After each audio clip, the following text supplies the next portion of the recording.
Imagine standing in the middle of chaos, insults flying, problems crashing down, storms raging inside and out, yet you remain unshaken. Not because you shouted back, not because you argued, not because you convinced anyone with clever words, but because you mastered something far greater, the silent fortress of your mind. Have you ever wondered if silence can be the most powerful response? If strength can be measured not in the words we speak, but in the words we do not say? This is what the Stoics understood, and this is what you can learn today.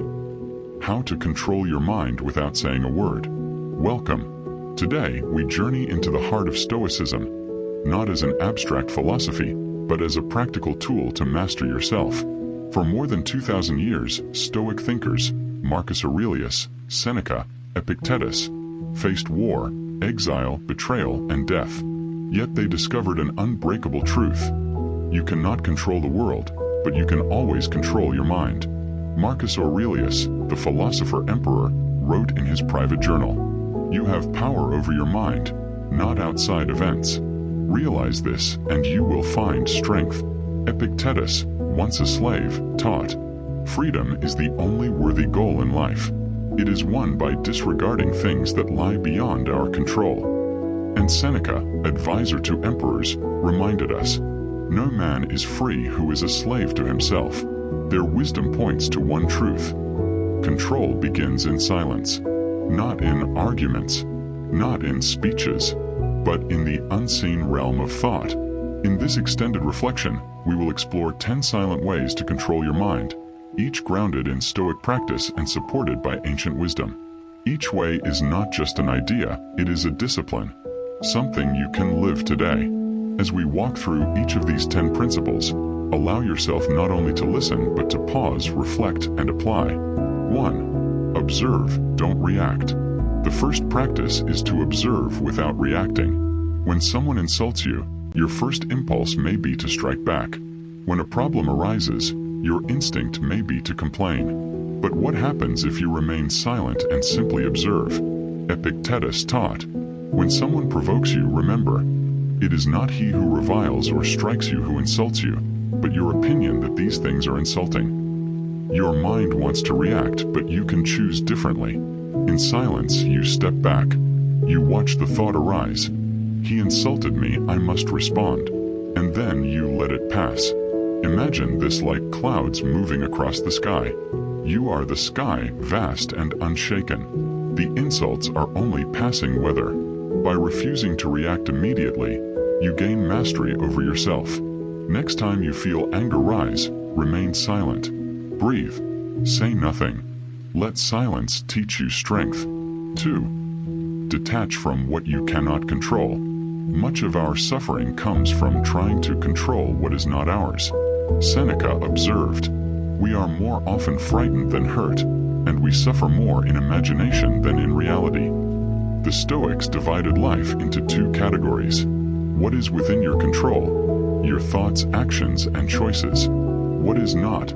The opinions of others, the weather, fate, chance. When you mentally detach from what is not yours to control, your mind becomes lighter, freer, calmer. Without saying a word, you can silently remind yourself, "This is beyond me. This is not mine." Think of one thing worrying you today. Ask yourself, is it within my control? If not, lay it down in silence. 3. Practice negative visualization. The Stoics practiced premeditatio malorum, imagining hardships before they arrived. Marcus Aurelius wrote, "Begin each day by telling yourself, 'Today I shall be meeting with interference, ingratitude, insolence, disloyalty, ill will, and selfishness.' By expecting difficulty, they were never surprised. By imagining loss, they cherished more deeply what they had.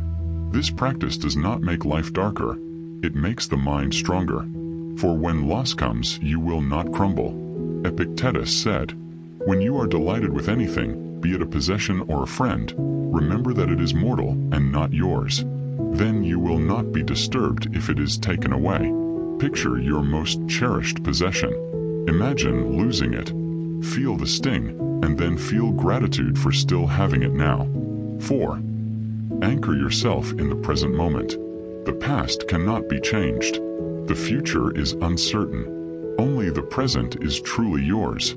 Marcus Aurelius reminded himself, confine yourself to the present. This does not require words. It requires awareness. Feel your breath. Notice your surroundings. Observe without judgment. Seneca wrote, true happiness is to enjoy the present without anxious dependence upon the future. When your mind drifts into regret or fear, silently return to now. Control is found in this very breath. Close your eyes for a moment. Listen to the silence around you. Be here, just here. 5. Use silence as a weapon of strength. We often think speaking makes us powerful, but silence can be far more commanding. Seneca said, "It is a great thing to know the season for speech and the season for silence." When provoked, silence shows restraint. When pressured, silence shows calm. When insulted, silence shows dignity. Your silence disarms your opponent. It unsettles those who expect your reaction. It demonstrates control. Marcus Aurelius, though emperor, often chose silence rather than wasted arguments. He knew that dignity does not need noise. Remember, not every attack deserves a reply. Sometimes silence is the sharpest blade. 6. Examine your thoughts like a judge. Every thought that arises is not true.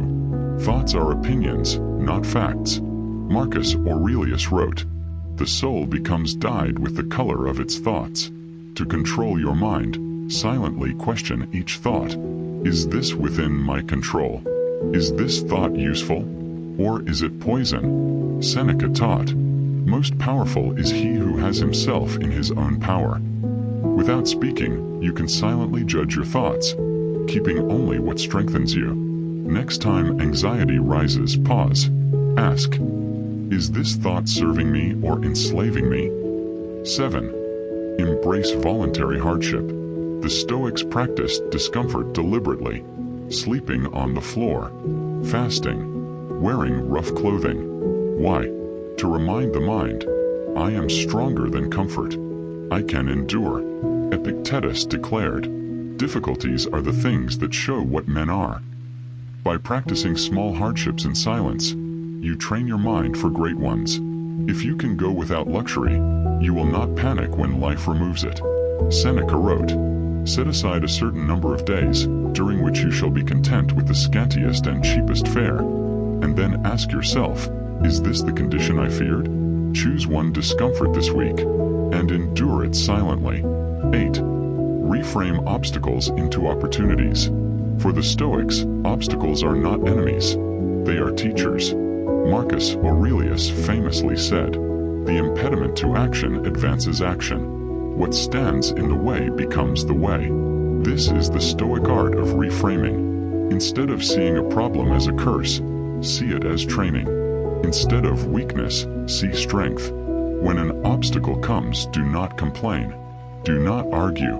Silently tell yourself, this too is fuel for my growth. Think of a difficulty you face now. Reframe it. Ask, what lesson is hidden here?